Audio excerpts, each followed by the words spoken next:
Okay, so we're off.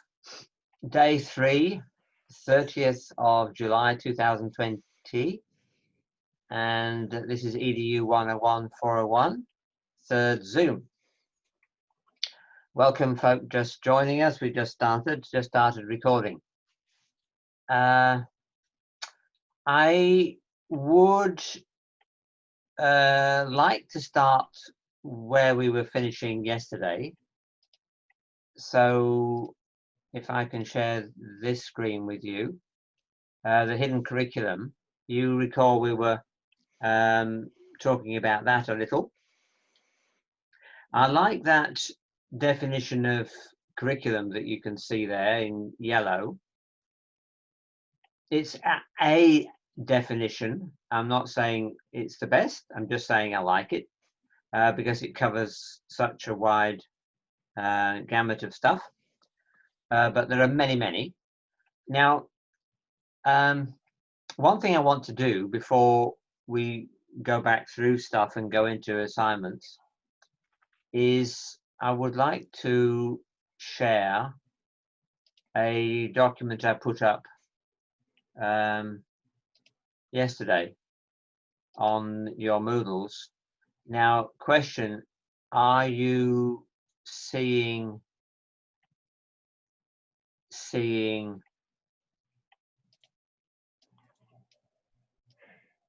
oh, Jim, come on, you can do this.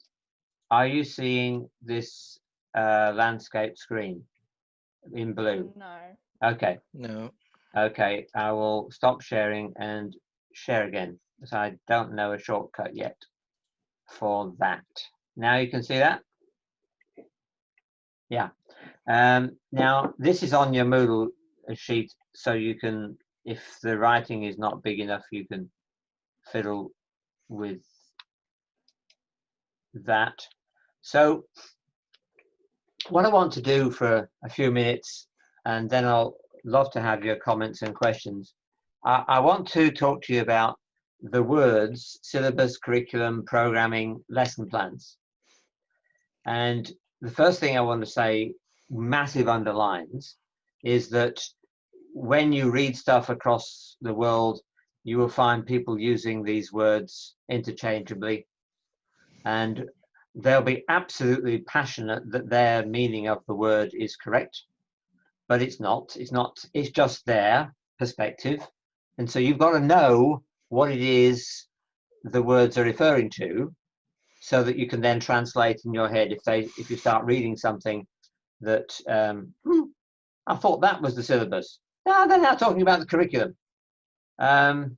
Work program, unit of work. What's, you know, a lot of language that is typically not clear in education, which is quite ironic actually. So in my diagram here, I go from the left, and let's go through a story. If you go to New South Wales, and obviously you go to your state if you're not in New South Wales, and you go to the authority that looks after school work, certainly here in New South Wales, they talk about syllabus. They have various syllabi for all the different KLAs, the different disciplines. They've got hundreds of them. And so I've written here, the states and territories draft the syllabus and oversee the compliance by schools and home schools, typically reviewed and updated once every 10 years. Now, I'm trying to describe to you a committee that might be a bunch of experts, teachers, people from university who get together and draft this thing. So there's one document that thou shalt use if you live and work in New South Wales. In other words, they've crafted it for what they conceive to be the needs of New South Wales population. They're not thinking about whether it's in Sydney or whether it's in Bathurst or whether it's in Taree. They're just saying Sydney. Sorry, they're just saying New South Wales. They're not even saying, is it okay for eastern suburb Sydney people as well as Aboriginal people? They're not even thinking about that at all. They're just thinking from the discipline, this is the syllabus that we want to authorize, and therefore if you want to be accredited in a school, you have to use the syllabus documents. So the next thing is you come down to the next column, and here we're going into a particular school. Schools and homeschools craft a range of syllabus documents into their own curriculum, typically refreshed each year. So you would have a curriculum committee, you'd have the executive committee of the school who would meet on many occasions and thrash out.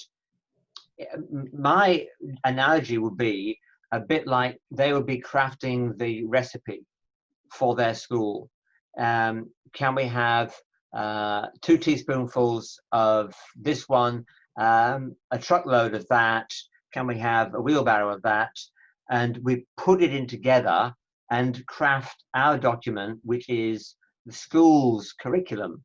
Now, in and amongst the syllabuses that they've got from Sydney, they will also have their own stuff in terms of their own local flavour, in terms of recognition of the context where their teaching and learning is going to take place. What type of kids they've got, what facilities have they got, what type of teachers have they got, what type of parents have they got. Is it a primary school, is it a high school? And really shape it.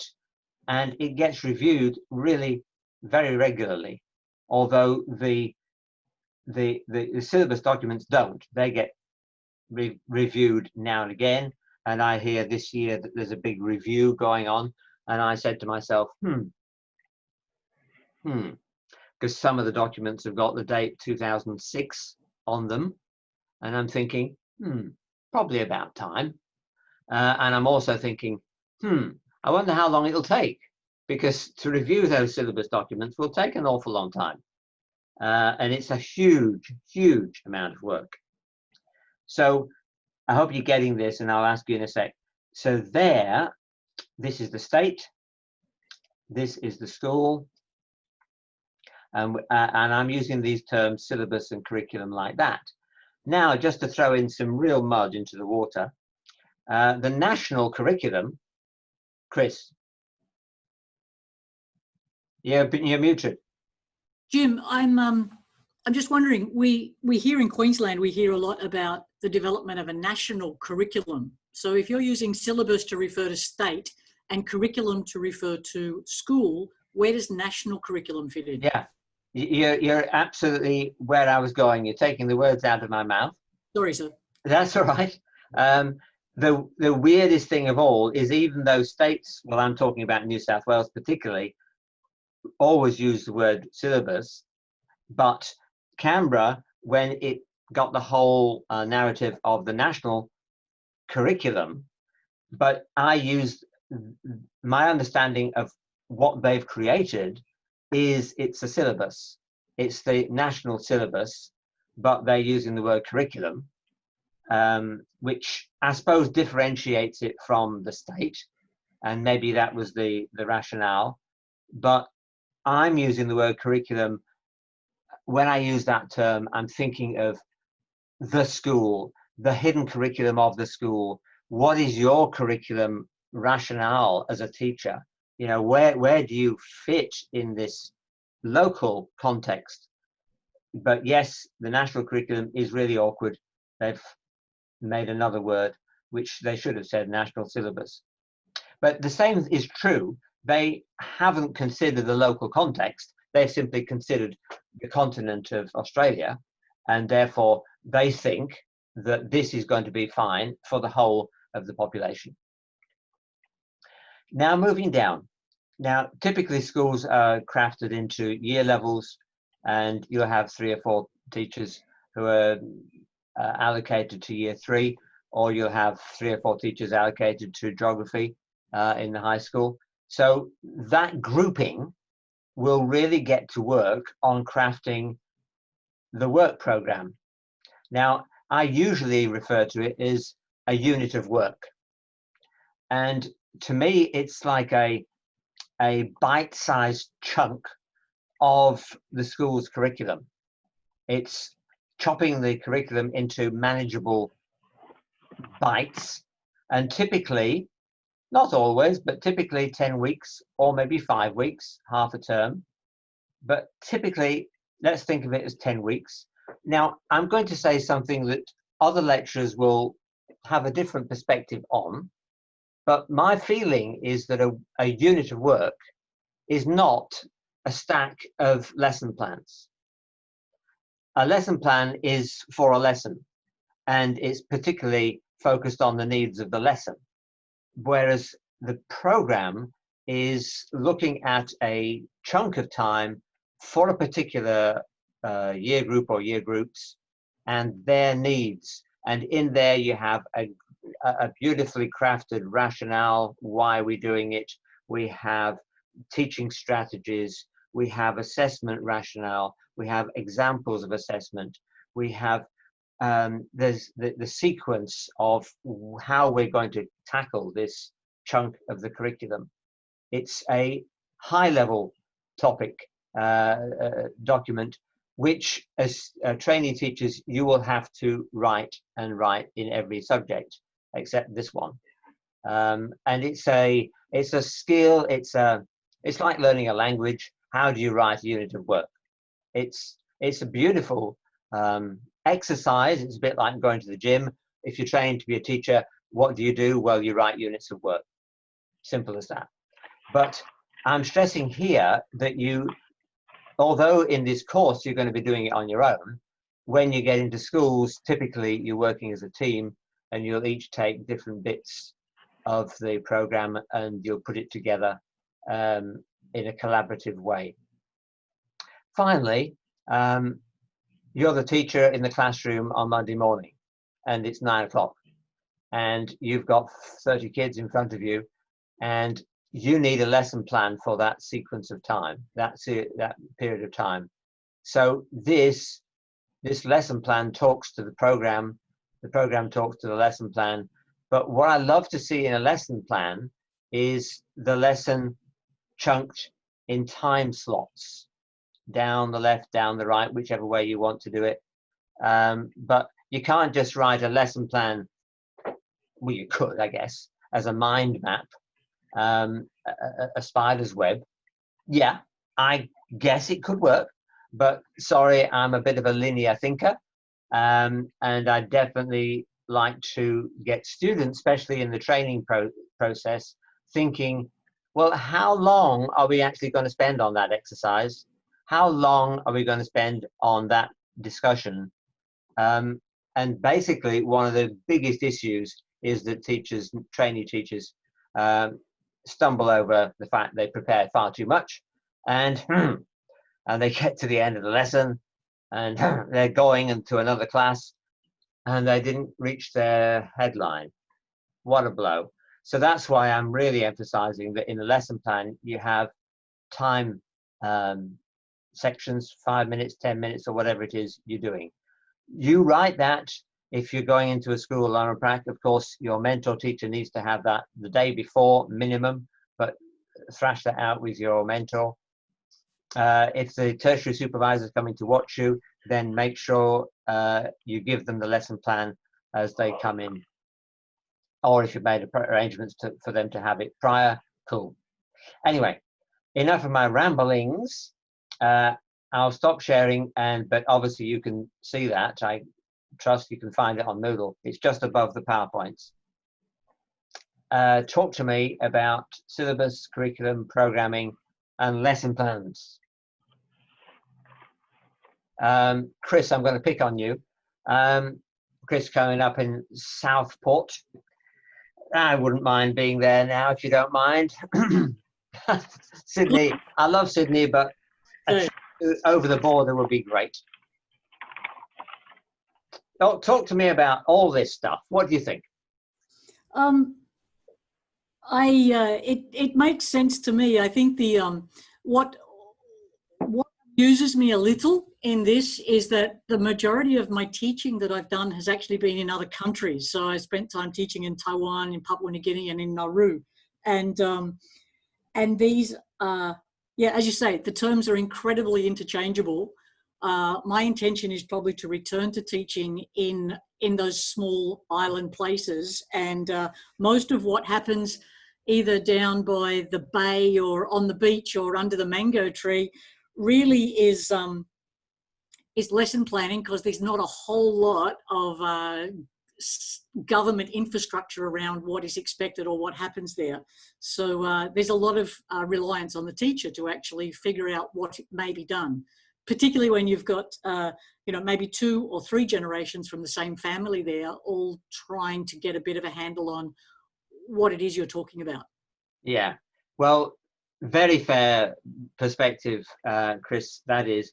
But the reason why I suppose I'm labouring this is that for the training here and Yes. all the curriculum subjects that you have to do, bachelor or master's, the general language is syllabus, curriculum, program, lesson plan.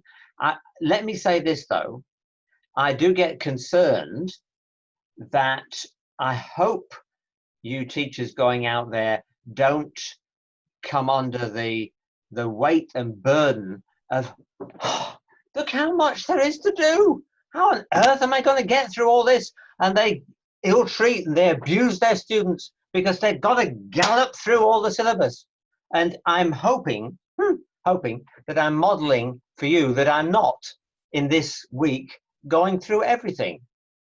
And sometimes, yes, I probably will find myself talking a bit too fast, but when you're in your classroom, I say to students, who is actually going to be watching and ticking off that you've covered every single dot of the New South Wales syllabus? Nobody, actually. The most important thing is that you engage the kid and that they get enthusiastic about learning. You're lighting the fire in them. You don't have to be the fire. Anyone else want to comment, reflect on this diagram?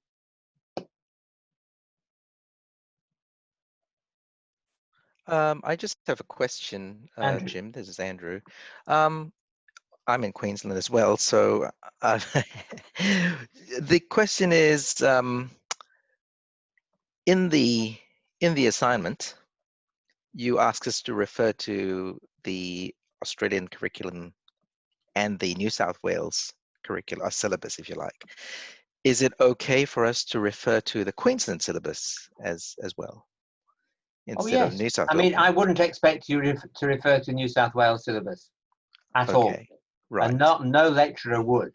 I mean, they will be using illustrations from New South Wales, sure. But when you're doing your assignments, make sure that you're gathering raw material for your career. Okay. I mean, you might actually find a unit of work popping out of New South Wales and you think, nah, I might have that. So you copy and paste it into your teaching career down the track.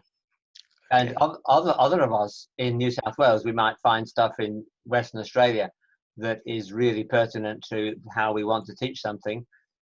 Feel free. When you have to craft a unit of work or a program, I should have put that term in there, but I didn't, did I? Unit of work / program.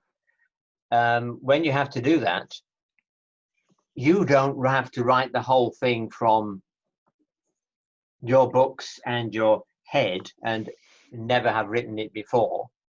You basically, I'm expecting you to copy and paste, cut and paste, stick it all together like a collage.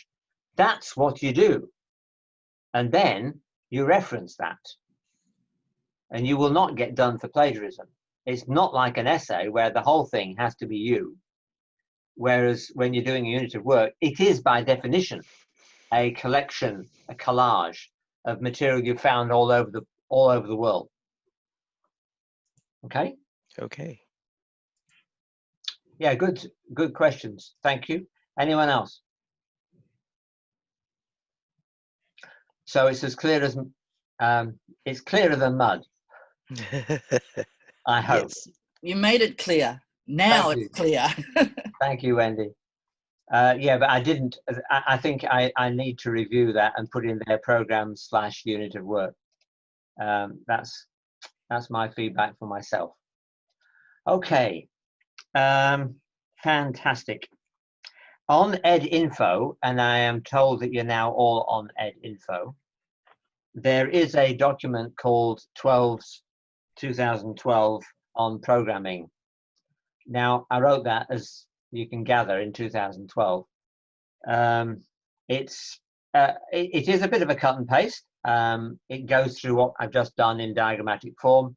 I commend that to you. It thrashes out the differences between curriculum and syllabus quite a lot, which I think is pretty useful. Okay, I want to go, if I may, to wrap up PowerPoint 1. So I'm going to share the tail end of that for a couple of minutes, if I may. But while I'm getting that loaded, I want to propose an idea, namely, well, I don't want to presume that this week has been stunning and the best thing you've ever seen in your life. You're staring down a computer and you're coping, I hope. So my question is, with a show of thumbs, please, would it be helpful, and I've got plenty of material and you'll see I've got something up my sleeve for this, would it be helpful to have another session tomorrow? Can I see a not fussed, no need, or yeah, that would be great? Sorry, Jim, I've got another lesson with Casey tomorrow at that time at 9. Okay, no worries. I mean, you don't have to be here. Thank you. Yeah. I'm just saying, if there's enough, I think it would be, I'm happy to do that, and I think it'd be really worthwhile. Yeah. Even though I couldn't be here, I think it's good. Okay. Good, now this is the thought, and I've never had this number on my screen before. I think maybe I've had 6, 7. So this number is a newbie for me, and therefore a new dynamic. And one thing I would normally do at the end, towards the end of an intensive, I would offer to students the prospect of leading a 5-minute discourse on some topics, and I would love that to happen tomorrow.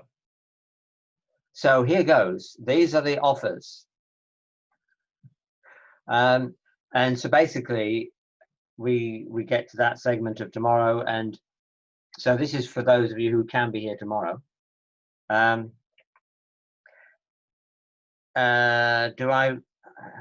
tell you what, I won't. There are 5. I've got 5 up my sleeve. Yes, I won't mention them until we actually get to them. That would make more sense, because they're leaping off a stage. And the reason why I want to do it this way is because in the major assignment, that's what you've got to do. You've got to wrestle with a teaching strategy or a philosophy, and you've got to say, yay, this really fits with my philosophy, or no, it doesn't, and this is why. So obviously before today is out, we're going to go through the major assignment and the minor, but let me just rattle quickly. So here goes, page 42 on PowerPoint 1. Page 42. And it looks something like this. I hope you can see that. The Karmel Report. Now, particularly for the minor essay, you will, if you haven't already done so, you will fall across the Karmel Report, which was 1973, a seminal report which established the basis for Commonwealth provision for school education on the principle of need. It was commissioned by the Whitlam government blah, blah, blah. Now, I just flag this issue and as an illustration of why was there a need for the Karmel Report. And I see this as being the point at which the Commonwealth got into education. Prior to that, it was states. And the way they got in was, okay, we're talking funding here. The states had historically been the owners, custodians, the authorizers of all things education within the states and territories. But now the Commonwealth wanted to get in on the act as well. And if you consider state schools, how they have Commonwealth funding and state funding, it's absolutely almost comical in my mind how they each vie for prestige, and the proportion of money from the Commonwealth as opposed to the state is, and how they just politicize all this. And if you're in a private school, the leadership of the school will be all antsy about when the Commonwealth budget is coming down and who's going to get into power and who is going to give us more money. And so we'll trot off to Canberra and we'll do some lobbying of our parliamentarians so that they can put a good word in for us. Maybe it has to be like that, but I put that all down to the Karmel Report. So is it that education is so floundering it needs to be propped up and more money means better education? I'll leave that one there. Moving to page 43, Stephen Holtrop, really good paper, one of the ones that you're going to have to read on the weekly forums. Get your head into what a student-centered classroom is, what a subject-centered classroom might look like, what a teacher-centered classroom might look like. And I'm going to stop sharing so I can see you. I don't know what I did there. I put a little comment in there, which is a bit of a pain. Student-centered, think about that for a moment. Subject-centered, geography, history, science. Teacher-centered. And I'm going to stop sharing and I want to see your faces. Do you consider, I want to see a show of thumbs, do you consider yourself, I'm going to be going into a classroom that's student-centered? I see some thumbs. Do you consider yourself going into a classroom to champion your passion for music or your passion for mathematics or literature? And really, if the kids are there, that's up to them. But really, I'm just here for the study. I see those thumbs. Fantastic. So you don't care, you people don't care about students at all, obviously. Dear me, what is the world coming? No wonder the education system's in a mess. There's no definite line there. And what about a teacher-centered classroom? Probably I not. see that thumb, Chris, very clearly. Do I see any thumbs up for teacher-centered? Oh, I see. Oh, so Patricia, thank you for your honesty. I love it. Now, let me just leap from that for a moment. If the agenda and if the pace is being set by the kids and you're following on, oh boy, I'm sorry, you need to be more teacher-centered, thank you very much. But if your teacher-centeredness is your way or the highway, and you've got zip patience for somebody who's struggling, then sorry, that's no good. And as Wendy says, it's a happy medium, all being well. And I will say though, you need to know where your tendencies will go. Are you going to veer towards one of those three? And we haven't time to dwell here, but please get into Stephen Holtrop.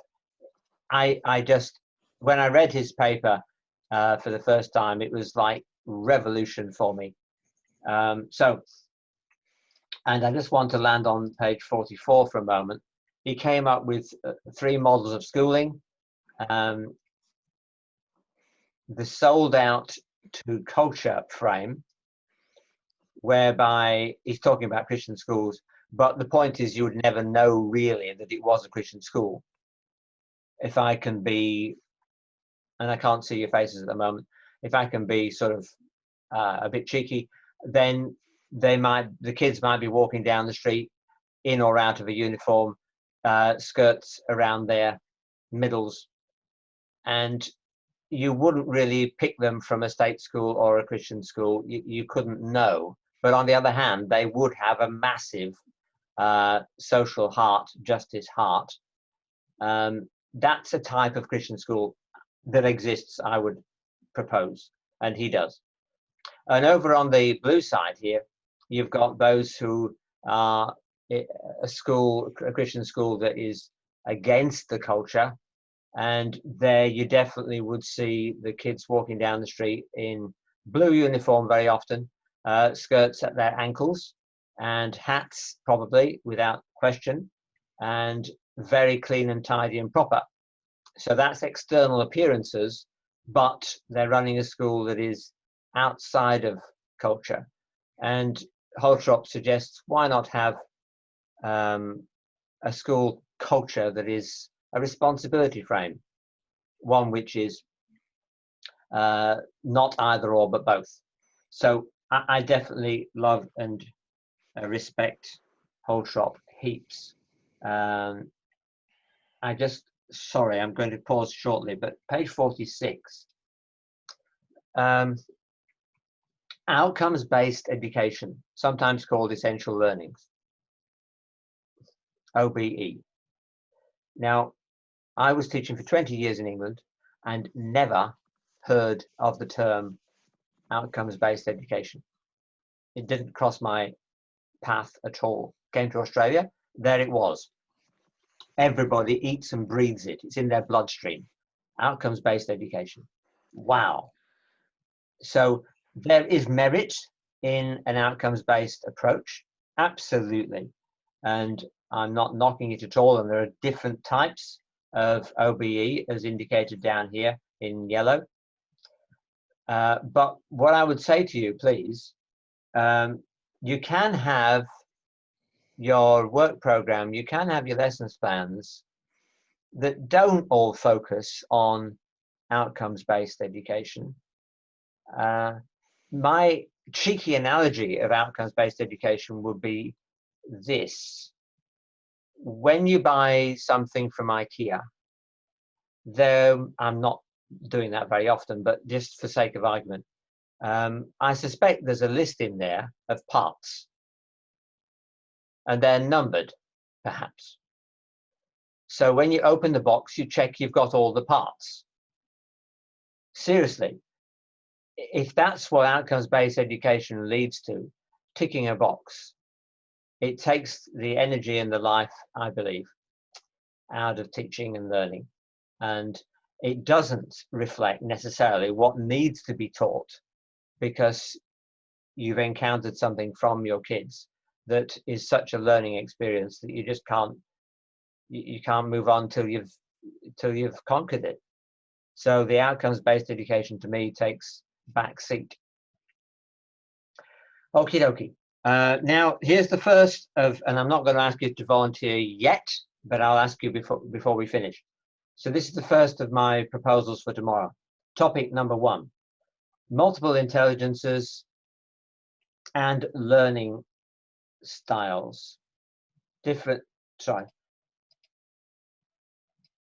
51. Strategies for different learning styles and multiple intelligences, Howard Gardner. So that's number one, multiple intelligences and learning styles. I love Howard Gardner's face in that photo. And I just can't resist reading this quote from him. I want my children to understand the world, but not because the world is fascinating and the human mind is curious. I want them to understand it so that they will be positioned to make it a better place. What a goal. Knowledge is not the same as morality, but we need to understand if we are to avoid past mistakes and move in productive directions. That could be my philosophy. I love the goal that he wants the kids to make their world a better place. So yes, he's known for multiple intelligences, and I'm sure you've come across that, most of you. But link that with learning styles, that's number one. And moving right along, and number two is on page 52. On page 52 is number two, and I call this one teaching strategies. Teaching strategies. Are you teacher-centered, interactive, or student-centered? Are you deductive or inductive? Do you give lectures, or do you really champion group work? What about discovery learning, independent work, and the teacher facilitating? They're just a smattering of the potential teaching strategies you could be putting in to your lesson plan. So in the major assignment, you've really got to unpack what teaching strategies you get passionate about and why they work for you. So number two for tomorrow's presentation from somebody is teaching strategies, kicked off on page 52. And finally, on this PowerPoint, page 55, I would propose number three, Robert Gagne, 1916 to 2002. Bit hard to say. I'm probably not saying it right, but it works for me. Robert Gagne, educational psychologist who pioneered the science of instruction in the 40s. Nothing wrong with the 40s. The conditions of learning, first published in 65, identified the mental conditions that are necessary for effective learning. Now, arguably, maybe it's sort of programmed learning. Yeah. You might like his approach. You might think, wow, this is definitely for me, or you'll present a very good argument as to why you would never use it. So you don't have to agree with these people when you're doing a little presentation. You can critique them as well. So that's my first three. I've got two more to share from PowerPoint 2, but I'll stop sharing and have a little chat with you now. I'm saying I'm not asking for volunteers for 1, 2, or 3 yet. Wait till we've got all 5 out. Any comments or questions?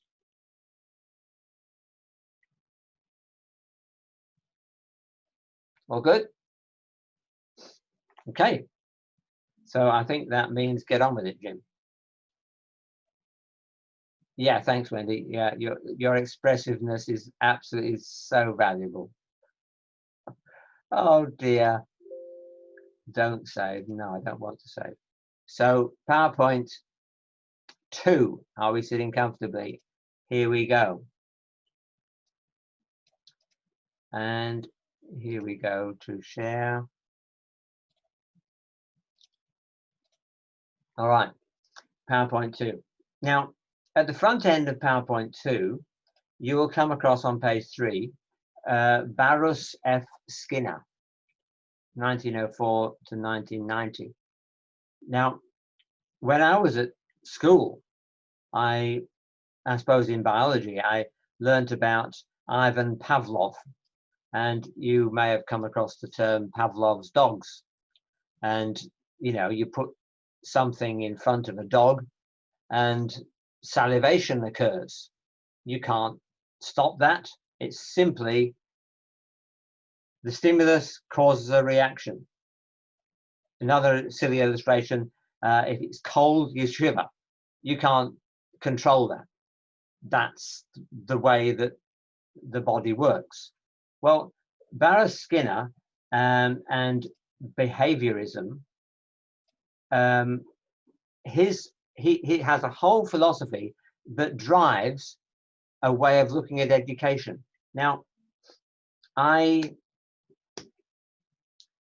sorry, I've given it away. It's probably pretty obvious in what I've just said. I'm not a big fan that behaviorism should influence education. But having said that, I don't deny that behaviorism exists. But whether or not we should allow it to influence the classroom is another story. I can't resist myself. I personally am not a fan of teacher having a box of lollies. Because if they have a box of lollies under their desk, what are they doing? They are bribing their kids. They are not getting intrinsic motivation. They're getting extrinsic motivation. And seriously, is it worth it? So if you happen to be on placement and the tertiary supervisor, it could be me, comes and visits you, and I see you giving a kid a lolly, you probably will get a smile from me. So anyway, so number 4 is Burrhus F. Skinner. Is that something you'd like to get your teeth into, if you pardon the pun? Andrew? I have a question then, Jim. I mean, at the school, we've got end of year awards. Some of that really do drive the kids. It drives me as a student because I know I'm going to get that award. Look, how would you respond to that? Andrew, I've been teaching for 40 odd years. I have no answer for you. Okay. I have no answer. I just seriously, it's the unending question. What about the type of school that exists where they never have any awards? They have sports events, yes, and somebody comes first in a race, but they don't have awards. Now, such schools exist. I don't know, but I suppose my level of repulsion goes to that of you know, if you finish your work, then I will give you a reward. Now, I'm not saying there's no place for rewards, but the idea of making out work to be a negative and something to be done and got rid of so that we can now enjoy ourselves, because that is often the flow on from this approach. And homework. Whereas, why not homework? Fantastic. Group time with family. Hey, let's have a ball here. And what is learning? Travel? Of course it is. Anyway, sorry. We digress. So Andrew, number 4, Burrhus Skinner. Yes, Chris. sorry to interrupt your next one, but I wonder if perhaps Andrew's comment around the awards and stuff like that isn't part of that minor essay subject stuff where it sort of says, look, what's changed so much? And the whole idea of, you know, I look at my nieces and nephews and stuff like that, and they've gone through a primary schooling phase where every single kid got an award no matter what, why, where, or how. Whereas you go back to education in the 60s and, you know, there might have been the running race and a kid might have got a piece of ribbon, you know, but it's, you know, now everybody has to have a trophy or everybody's got to have a book and stuff like that. And, you know, these are significant differences between, at least in my lifetime, you know, 50s, 60s and now. Yeah. Yeah, good examples. And moving on to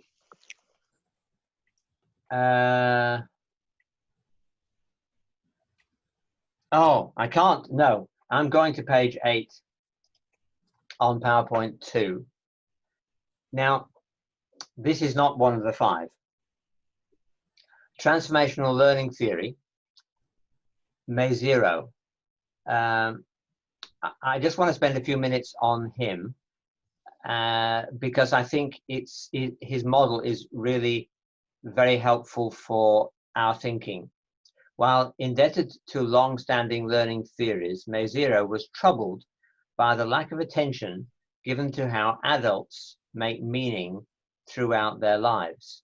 So what I'm asking you to do when you think about Mezirow is think about your own learning through your studies that you're doing now at Alpha Crucis. So yes, you're obviously preparing to teach in a school, primary or high school, but how about having a good close look at your own learning in the process? And therefore, there may be some things that you can then have more understanding with your own kids. It's not just a one-way street. What about you? So if you look at page 9, 10 steps of Mezirow has described as being key parts of transformative process. So here we go. These, I don't know whether you can see the red writing. Is that okay? Is that clear enough? Thank you. So he's got these 10 steps. So first one is a disorientating dilemma. So you might have popped into Alpha Crucis in the last few days and you think, wow, what have I done? I'm now with a bunch of people that I haven't met and I'm trying to cope with, and we've got lecturers I've never met, and what are they talking about? And they're using language I don't understand. You're totally disorientated. I think it would be quite normal. Next stage, you do a self-examination of feelings of fear, anger, guilt, and shame, he says. So you really go a bit introspective. Number 3, you make a critical assessment of your assumptions. The person undertakes an assessment via critical reflection, and some of the forums do that, of some of the underlying basic beliefs, and as a consequence of self-examination of the previous step. So it was a shock, number 1. You're now getting a bit more level-headed about it and you're being a bit more objective, but you're looking at the assumptions you came to and you're examining how those assumptions stack up. Number 4, recognition of one's discontent and the process of transformation are shared. So yeah, there's he doesn't use the word learning to be done. He uses the idea of transformation to be shared. A person engages in rational discourse with friends, colleagues, family, or fellow students to discover what the new worldview is. It's not so foreign or weird necessarily. So their eyes are opened to other possibilities. I mean, when I first went to uni in 1972, I must confess, one of the overarching philosophies was to open our eyes to dilemma, and we were particularly given lecturers who had violently opposing views, and we had to wrestle with the tension. And we weren't obviously allowed to fall out with one or the other. We had to do essays for both of them, and it was a really transformative period of life. And if I look at my time before study, I was obviously a much narrower person than I was after study. So I trust the same is going to be for you. Number 4, exploration of options for new roles, relationships, and actions. Now, I'll throw this one in here. An example might be you've come deciding you're going to teach in a state school. You might decide you want to teach in a Steiner school. You might want to teach in a Christian school. You might leave this course thinking, I really want to be a school principal, not just a teacher. I want to start my own school. You know, that happens. And I really would love you to be open to new possibilities. And number 6, you start planning your future from a new foundation. Number 7, you acquire knowledge and skills for implementing your plan. You now know what you need to know to be able to fulfill that plan. So you are owning your own future. It's not a case of, oh, well, you've got to be pumped full. You're like a sponge. My hard disk is full. I'm sorry, I've got to delete some files. No, you've got to be in charge of getting more RAM yourself, if necessary, so that you can get the skills and knowledge necessary for your own plan. Go out and buy a new hard drive. Provisional trying of new roles. Building competence and self-confidence in your new roles and relationships.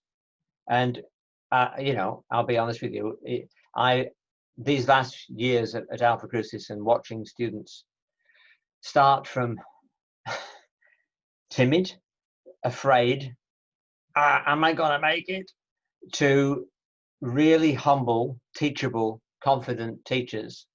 It's just been such a delight. And I think, how on earth did that happen? But it's a miracle. And in a matter of years, that's what they do. And, you know, sometimes they've gone on first placement and I'm thinking, oh boy, is this person going to make it? And then they leave with the final placement getting an HD. And it's just, wow, where did that come from? A reintegration into one's life on the basis of conditions directed by one's own perspectives, one's new perspectives. So I commend to you, Jack Mezirow, and if you can think through what you're doing as you study, well, therefore think through what your students will be doing as they study, and understand what their needs are, because they might be reacting. Oh, yeah, they're 0.3 on Mezirow, aren't they? Yeah, I shouldn't have forgotten that, should I? Yeah. I'll go back and I'll make some scaffolding that really will work for them. Anyway, Mezirow, as you can tell, I'm passionate about. And, oh, sorry, I'm on a bit of a roll here.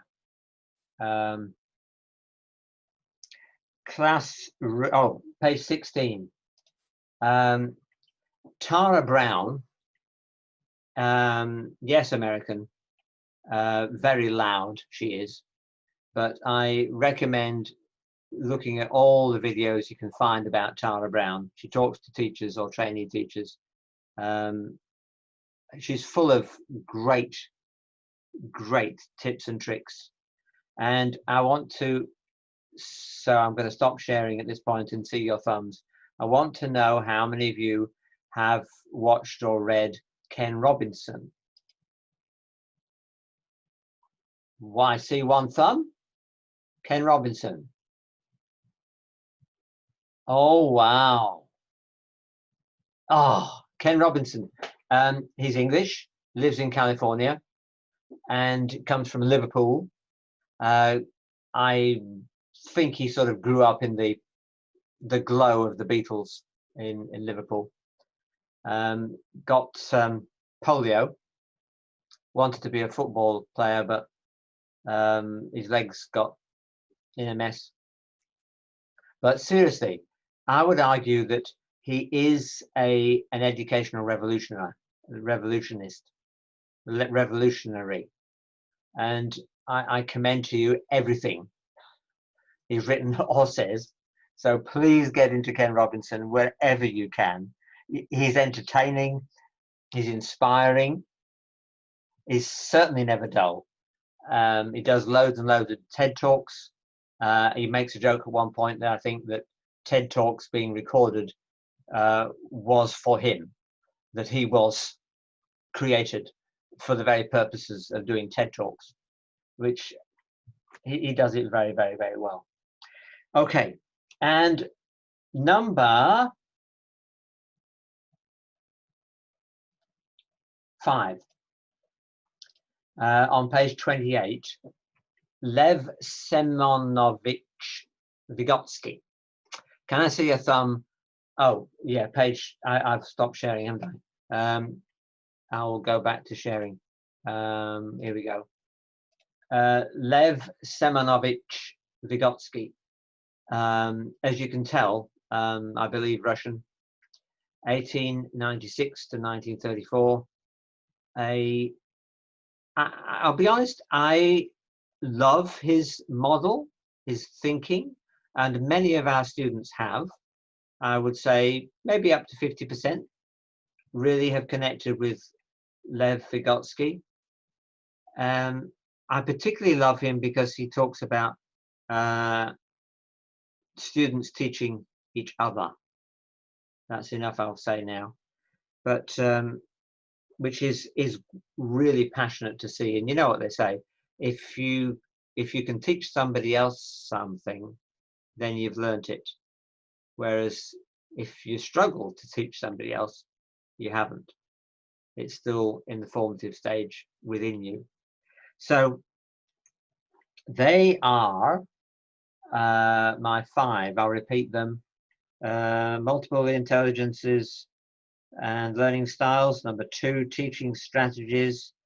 Number 3, Robert Gagne. Number 4, Burrhus F. Skinner. And number 5, Lev Vygotsky. Do I have volunteers for any of these for tomorrow? 5 minutes or thereabouts. You don't have to have any visual aids, just talk off your notes, speak off your passion. No volunteer. I see a volunteer. Chris wants to do number 5. Chris is on Vygotsky. Chris Cohen, thank you. Any volunteers for number 4, Burrhus Skinner? Do I know? Karen, you want to do number 1? Karen, you're on multiple intelligences. Thank you very much. Fantastic. And learning styles. Number 2. Any advance on number 2? Going. Who's going for number 2? I see that hand. Oh, so Andrew is going for number 2, teaching strategies. Thank you, Andrew. And Robert Gagne, number 3.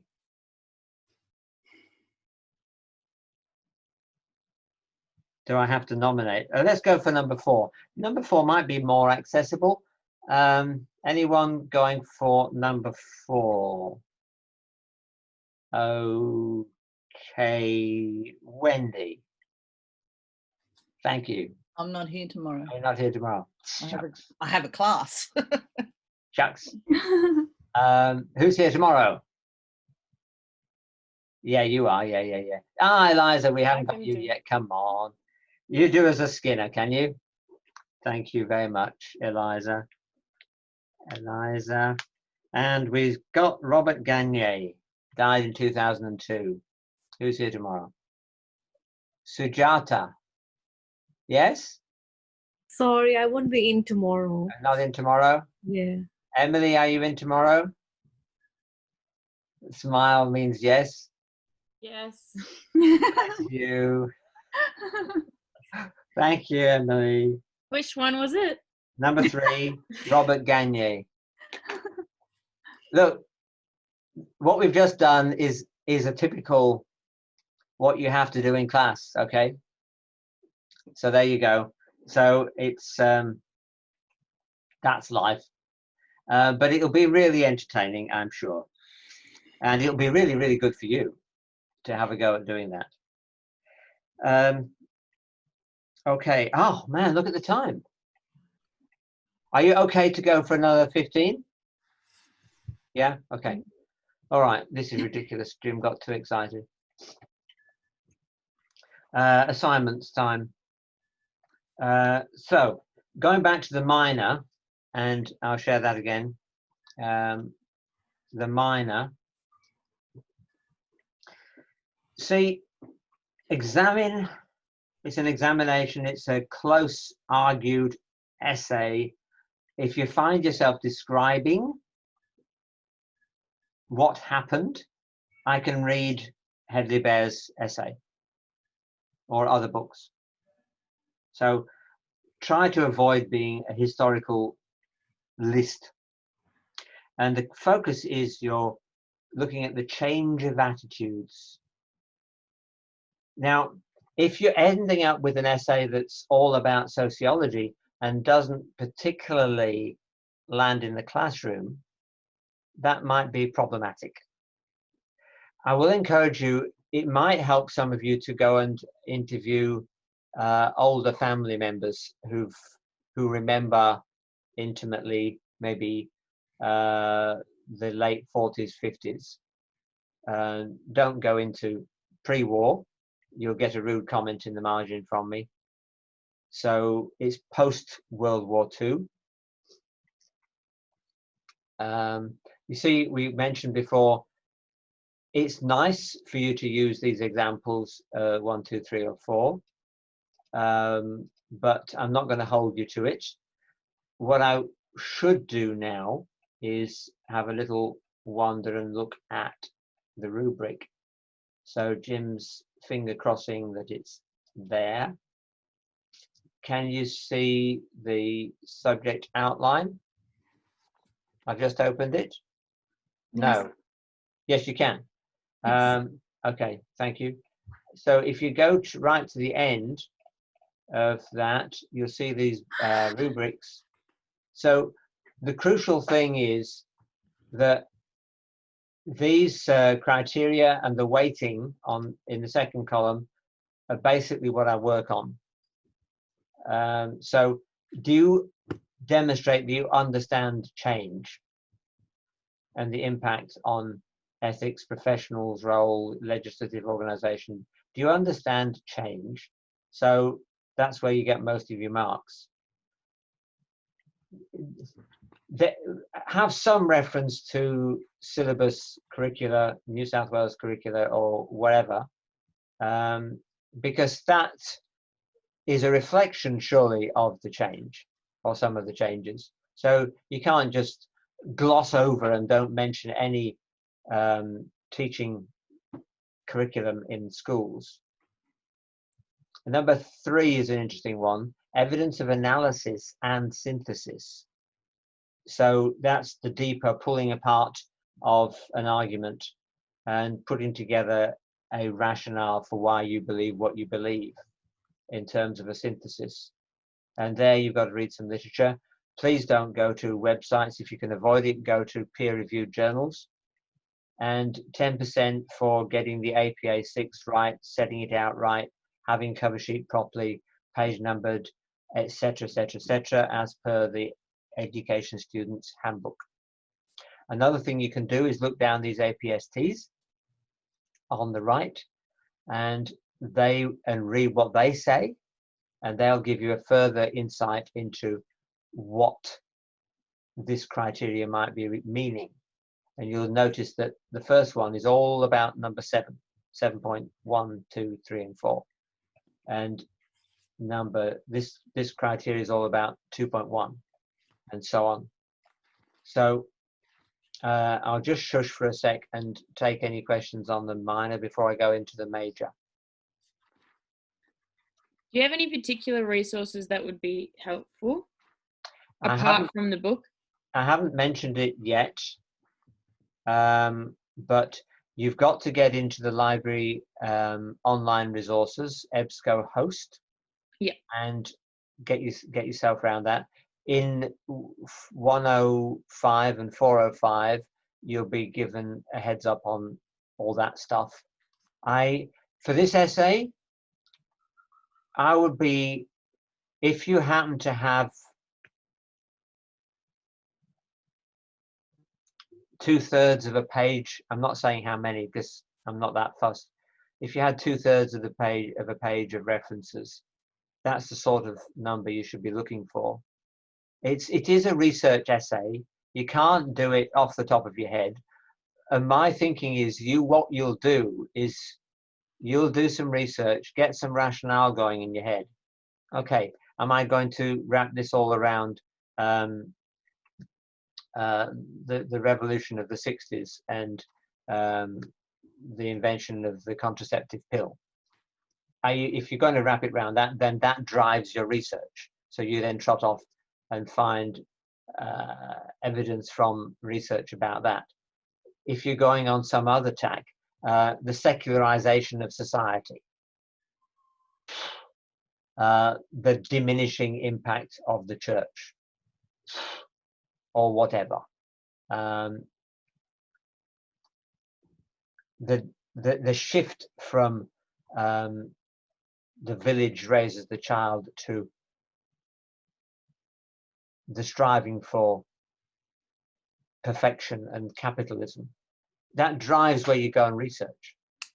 And there's no right and wrong. So I'm expecting a huge array of research. Make sure you always upload in Word, never PDF, unless your lecturer tells you. Always in Word, please. Always in Word. Okay. I'm going to shift and go and talk to you about the major. So the major is in two parts, but you always hand it in one file. One file, but arguably you start a new page for part 2. So part 1, I would argue, is the hardest. I would rough it first and write it more carefully once you've finished part 2. The language in part 2 is annoying and it does need reviewing. I have said that for many, many years, and it hasn't got reviewed yet. But I'll seek to unpack it in a minute. Part 1, draft your own personal dynamic, as in it's changing, it's not set in stone. What you write this year will be different from what you'd write next year. Philosophy of Christian education. Now, if you're not writing about a Christian education, you can write about your philosophy, be it Islamic education, be it some other philosophy of education. That is absolutely fine. You interchange that for you if you're not writing from a Christian point of view, or where appropriate, an alternative worldview. This document could be included in your future employment applications and referenced in your programming.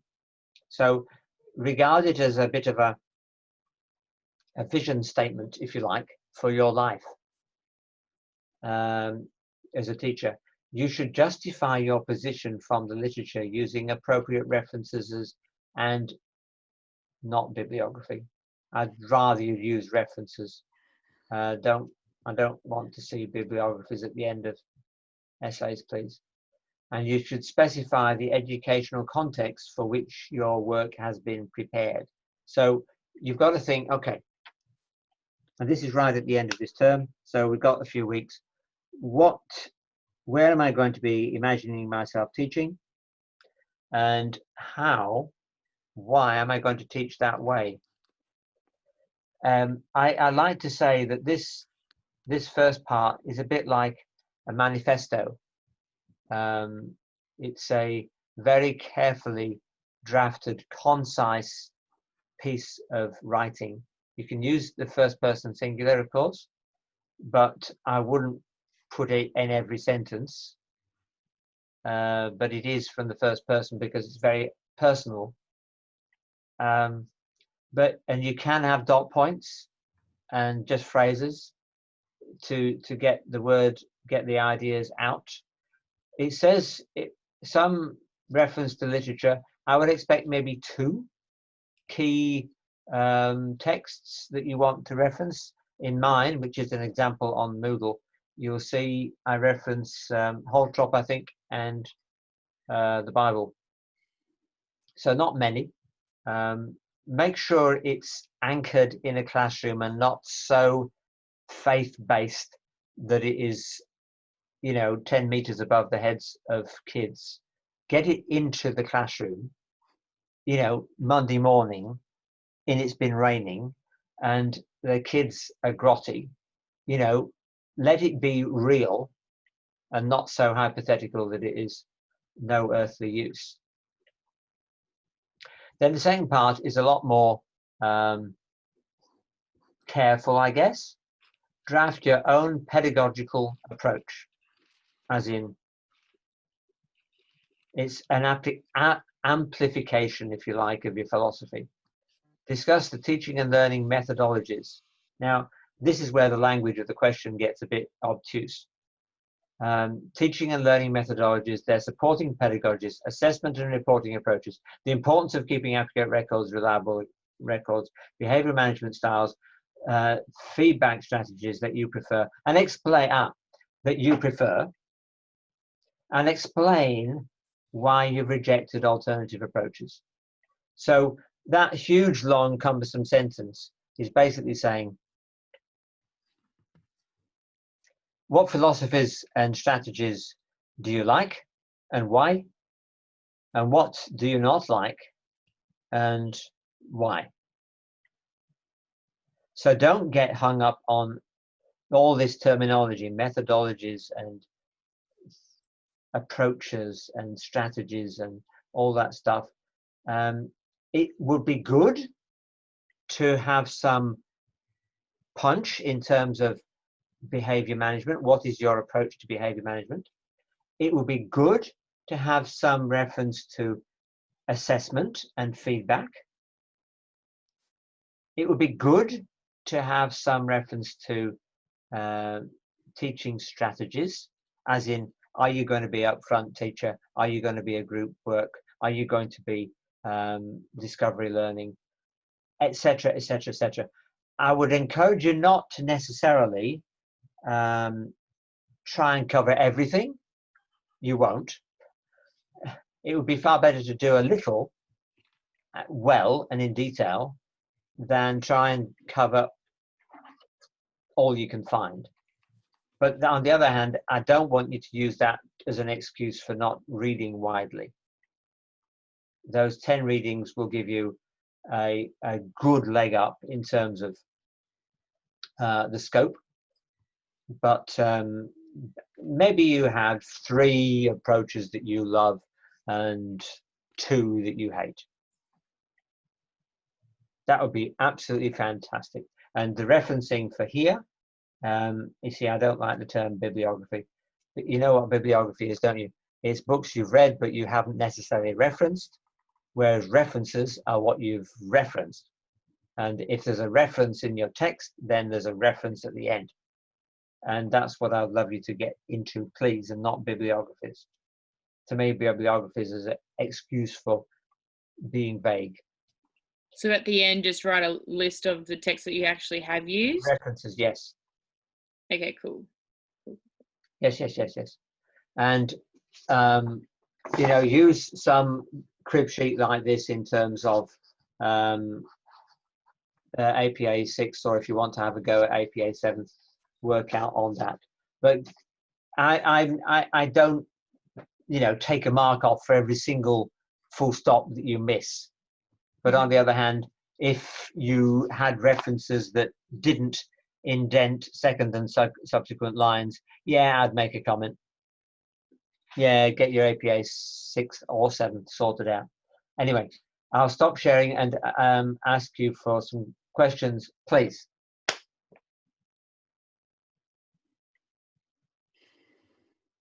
Andrew, is that good?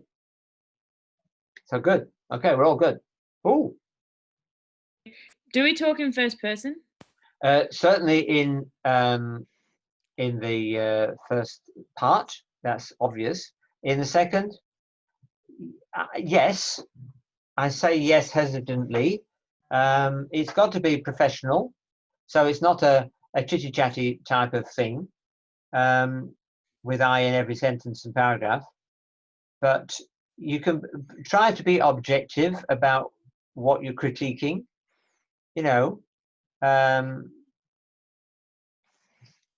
don't say, one of the things I've often got cranky with about this in this essay is that in the first part, somebody writes, teachers should do this and teachers should do that, and good teaching is like this. Okay, I don't do it that way. I feel really hurt now. So you can't, you're not writing about teachers, you're writing about yourself. And what is right for you in your context isn't necessarily right for somebody else in their context. And they're not right, and you're not right, and they're not wrong. It's both are right in your context.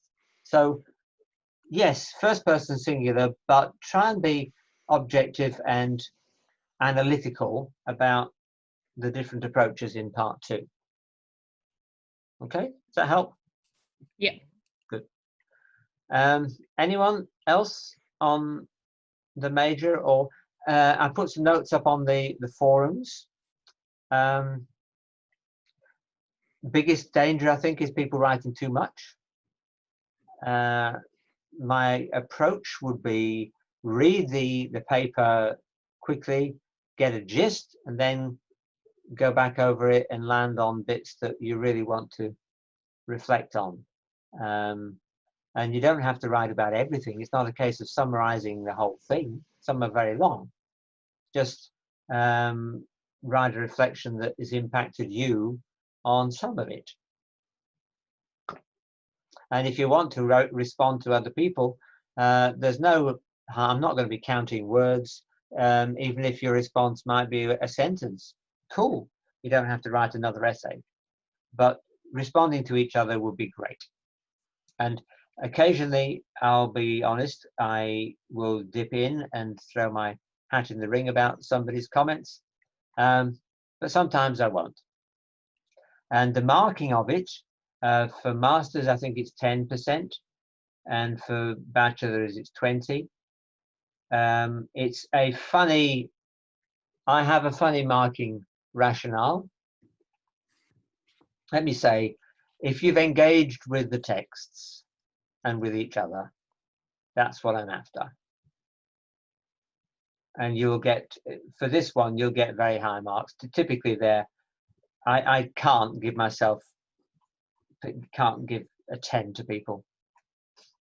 9 and 8s would be typical for the masters, and 18, 17 for the bachelors.